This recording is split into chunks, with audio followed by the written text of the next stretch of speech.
Depois de muita controvérsia, o projeto que era chamado de Lei da Palmada foi aprovado e rebatizado como Lei Menino Bernardo, em homenagem à criança de 11 anos encontrada morta em Três Passos, Rio Grande do Sul. A principal suspeita do assassinato é a madrasta de Bernardo. Com a nova legislação, parlamentares esperam que os pais abandonem castigos físicos e optem pelo diálogo na educação dos filhos.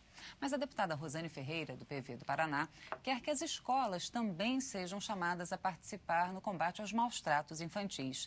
E é sobre isso a nossa conversa nesta edição do Palavra Aberta. Eu sou Fabiana Mello e este programa é feito pela Rádio Câmara e pela TV Câmara. Obrigada, deputada, pela presença aqui no estúdio. Queria que a senhora explicasse, então, como funcionaria esta lei, como seria essa participação das escolas. A motivação que me fez propor esse aprimoramento na legislação foi um caso emblemático que aconteceu no estado do Paraná o ano passado. Uma criança, uma menininha de 5 anos, foi assassinada pelo padrasto com a conivência da mãe e teve o seu corpo jogado dentro de um poço abandonado.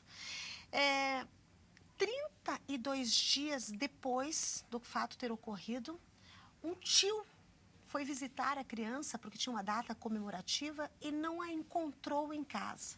E viu que os pais se encontravam num processo de mudança. A mãe grávida de outra criança, em processo de mudança. E perguntou e disse, ela está na escola. Os pais disseram que ela estava na escola. Esse tio vai até a escola e na escola não encontra a criança. E quando vai cobrar dos dirigentes da escola a frequência, embora estivesse nos documentos a frequência, a professora assumiu que a criança já não vinha à aula há mais de 30 dias, ou há cerca de 30 dias. Isso não pode acontecer. Isso não pode acontecer. Foi assim, ó, essa família poderia ter mudado de cidade, poderia ter ido embora, levado essa outra criança, que poderia ser a próxima vítima desse estado doentio de família, e ainda a escola não ter o domínio dessa situação. O meu projeto de lei significa o quê? A escola terá que obrigatoriamente notificar o conselho tutelar do município quando da ausência de, no máximo, 3 dias sem uma justificativa da criança na escola. Então, isso já acontece com o ensino fundamental. Eu estou agora propondo que o ensino infantil, nós estamos investindo muito na educação pré-escolar, né? O governo tem construído creches, os municípios têm assumido essa parcela importante da educação e nós não podemos permitir que casos como da pequena Eduarda Rafaela, essa menina em questão, se repita. Agora, deputada, esse projeto, ele obrigaria, então, as escolas da educação pré-infantil, públicas e privadas também? Privadas também. Deputada, esse projeto é o Estado regulando o funcionamento dos estabelecimentos de ensino. Então, é uma coisa que a sociedade consegue entender bem.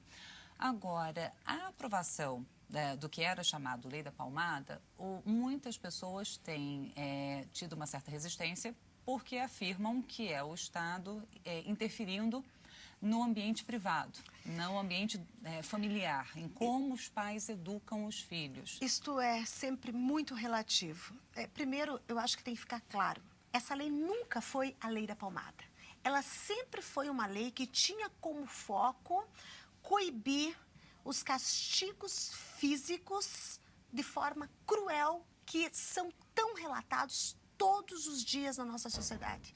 É uma coisa impressionante. Nós tivemos o caso do menino Bernardo, nós tivemos o caso da Eduarda Rafaela, nós temos o caso da Isabela Nardoni, lembra disso, da Isabela Nardoni, que deu todo um problema. Mas nós temos casos todos os dias. Esses casos, as crianças vão a óbito, dá repercussão nacional. Mas nós temos casos de violência contra as crianças todos os dias. Se você chegar nos hospitais de referência, todos os dias os médicos e enfermeiras têm recebido crianças com fraturas, com lesões, com hematomas decorrentes de agressões físicas. De jeito nenhum, a Câmara quer interferir no processo educacional. os pais precisam impor limites e, sobretudo, dar exemplos para a educação dos seus filhos. Agora, nós não podemos ser omissos. Crianças que são vítimas de violência nunca passam sem nenhuma sequela por isso. Ou elas se tornam crianças absolutamente introvertidas, com muita dificuldade de aprendizagem, etc. Ou elas agridem, ou elas repetem o que sofreram na sociedade. E todo mundo paga um preço. E quando alguém fala assim, mas o governo, nós não podemos interferir no direito individual das pessoas. Nós aprovamos aqui a lei do cinto de segurança. Ué, nós não poderíamos...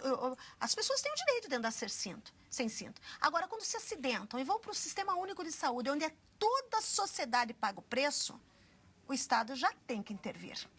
A mesma coisa com as crianças. Nós vivemos uma situação de violência epidêmica no nosso país. É uma coisa maluca. São 57 mil assassinatos por ano.